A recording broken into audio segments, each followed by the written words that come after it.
Hello guys, മല്ലുട്ടേക്കാണ്. Okay, ഈ news കണ്ടില്ല? അതായത് പുനർജനി പദ്ധതിയിൽ എന്താ പറയുക, വി ഡി സതീശൻ അഴിമതി നടത്തിയെന്ന് പറഞ്ഞിട്ട് പിണറായി വിജയനും CPM എന്ന് പറഞ്ഞ ക്രിമിനൽ പാർട്ടി ഓഫ് ഇന്ത്യയും കൂടി എന്ത് ചെയ്ത് ഇത് കൊടുത്ത് ആരോപണം ഉന്നയിച്ച് വിജിലൻസ് അന്വേഷിച്ചപ്പോൾ കണ്ടെത്തിയത് CPM എന്താ പറയുക, അല്ല, വി ഡി സതീശൻ പൈസ വാങ്ങിയിട്ടില്ല എന്നാണ്.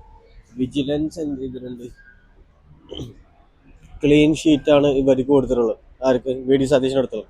എന്നിട്ടാണ് പിന്നെയും പിണറായി വിജയൻ ആ കേസ് CBI കൊണ്ട് അന്വേഷിക്കണം എന്നാണ് പറഞ്ഞത്. അതായത് ഒരാൾ പണം വാങ്ങിയ തെളിവിൽ അഴിമതി നടത്തിയതിന് തെളിവില്ലാത്ത സ്ഥിതിക്കാണ് അയാള് മറ്റേ പാർട്ടിക്കാരൻ പറഞ്ഞത് വാങ്ങിയിട്ടുണ്ട് എന്ന് പറഞ്ഞിട്ട് ഇതാക്കും.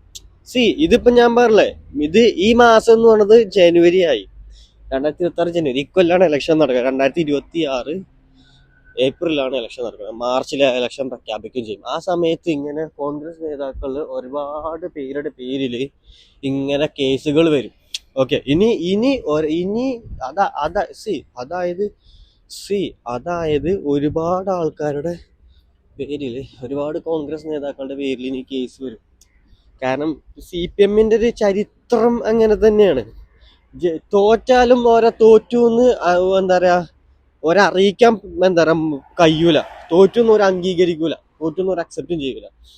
അങ്ങനത്തെ ഒരു മുമ്പിയ പാർട്ടിയാണ് CPM. ഇതിനൊക്കെ പുറമെ വ്യാജ കേസുകൾ ഇറക്കാം. ഏത് പാർട്ടിയാണ് ഓപ്പോസിറ്റ് ഇരിക്കുന്നത്, എന്താ പറയുക, ഇവർ ഈ CPM എന്ന് പറഞ്ഞ പാർട്ടി ഓപ്പോസിറ്റ് ആണോ ഇരിക്കുന്ന സമയത്തൊക്കെ ഓരോരോ പെണ്ണുങ്ങളെയും കൊണ്ട് ഇറക്കും. അതിലൊരുത്തിയാണ് എന്താ പറയാ, ഇതുപോലെ മറ്റേ സോളാർ സരിത. അങ്ങനെ ഒരുപാട് ഇങ്ങനെ, പിന്നെ മറ്റേ സ്വർണ്ണക്കടത്തിയ മറ്റേ പിള്ളേ, അങ്ങനെ ഒരുപാട് പെണ്ണുങ്ങളെ വെച്ചിട്ടും എന്താ പറയാ, ഭരണപക്ഷത്തുള്ള പാർട്ടിനെ തകർക്കാൻ നോക്കുന്ന അമ്മാതിരി ചെറ്റത്തരൊക്കെ മനസ്സിലുള്ള പ്രവർത്തിച്ചുകൊണ്ടിരിക്കുന്ന ഒരു പാർട്ടിയാണ് CPM. 2026 ഇലക്ഷനിൽ ഒരിക്കലും ജനങ്ങൾ CPMനോ CPIMനോ CPIക്കോ വോട്ട് ഒരിക്കലും ചെയ്യരുത്. ചെയ്തു കഴിഞ്ഞാൽ കേരളം മുടിയും. അറിയാലോ, കേരളത്തിൽ ഇപ്പൊ ഡെയിലി എന്താ പറയുക, ആരോഗ്യ രംഗത്തുള്ള ആൾക്കാരുടെയൊക്കെ ഇതുപോലെ ആരോഗ്യ എന്താ പറയാ, ഹെൽത്ത് ഡിപ്പാർട്ട്മെന്റിന്റെ ഇതാണ് പരാജയം കൊണ്ട് എന്നും കേരളത്തിൽ ഒരാൾ ചികിത്സപ്പെടാൻ മൂലം മരിച്ചുകൊണ്ടിരിക്കുന്ന സമയമാണ്.